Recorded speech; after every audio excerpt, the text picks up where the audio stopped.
Going to Jakarta. We're going to talk about Gojek. So, Daniel, I know you know Jakarta quite well. Can you talk a little bit about Gojek first? Because it's not well known to the people outside of Asia. What's going on? What is Gojek? So, I mean, this is the other interesting thing, right? So Gojek, and you talk about well-known, business guys from Asia, and Gojek, I think, is Indonesia's first and only unicorn.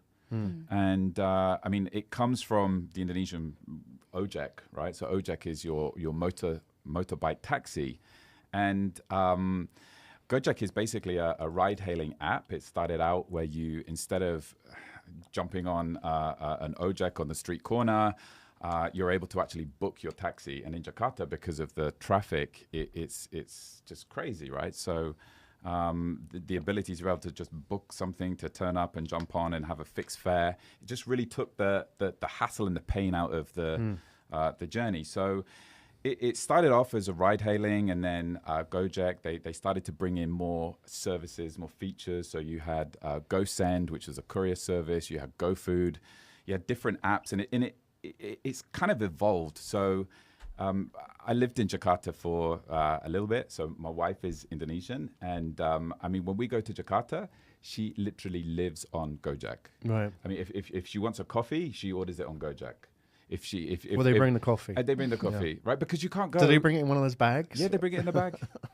So it's such a Southeast Asian thing, like but the with a thing straw is, in you it. can't. It's going to take you like an hour to go and get the coffee, right? Because the traffic's so bad. But if you want, if I need something for my son from the pharmacy, it's Gojek. We get Gojek. If I need to send documents across town, it's Gojek.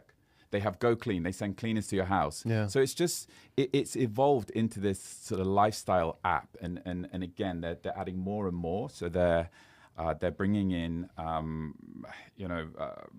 different features. Again, one of the really cool features they have now is the Go Pay, right? So again, in Indonesia, you've got sort of 60% of the population being unbanked. Right, so from a fintech perspective, the ability for them to be able to use their phone to pay for services and eventually get loans and things like that, it's really becoming a lifestyle app, and it's kind of really important now, part of the ecosystem in Indonesia. So, but the interesting thing this week was that it looks like they have just raised another $2 billion. Yeah, it's incredible. I mean, it's amazing, and they're looking to really accelerate their expansion into the rest of Asia. What will that buy them? I mean, 2 billion. I mean, I know they've got backers, including Tencent in Temasek here in Singapore. So I mean, you've got some of the best investors in Asia there. But what would 2 billion what really do you buy? spend 2 billion on? This is the thing. Well, so I mean, they're exactly. going after acquisitions, right? Right. So they're making acquisitions as they go. They're looking at the Vietnam market, right? So there's 100 million people in Vietnam, and Vietnam motorbikes. It's similar sort of thing. So they're starting off. I think. Do they only do motorbikes? They don't have cars? I mean, like, are they there with Grab? 'Cause Grab they're would be there, there. yeah. So they have cars now, and they.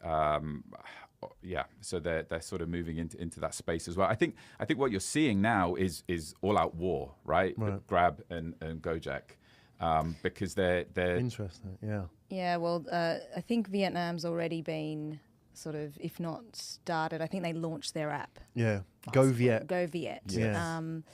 It's a really interesting. There's two pieces to this for me. One is the competition, and I just genuinely think that's when with the players that we do have in Southeast Asia at the moment, being Uber's gone, so we've got Grab and the local taxi market in most of these countries. So I certainly think that's a great opportunity from a competition perspective, and hence why they've got the backing. But what you mentioned also before around the ecosystem play. That's going to be an interesting one and a challenge. And like, I'd like to see how that plays out in other markets, because obviously they know the Indonesian market incredibly well, and so that's an easy plug and play sort of situation. And it reminds me of WeChat and what that has turned into. But that's taken So how do you scale that up fast in the markets? Even that hasn't translated to like payments outside of China. It's been tough, isn't it? WeChat, but not WePay in other markets, right? Yeah.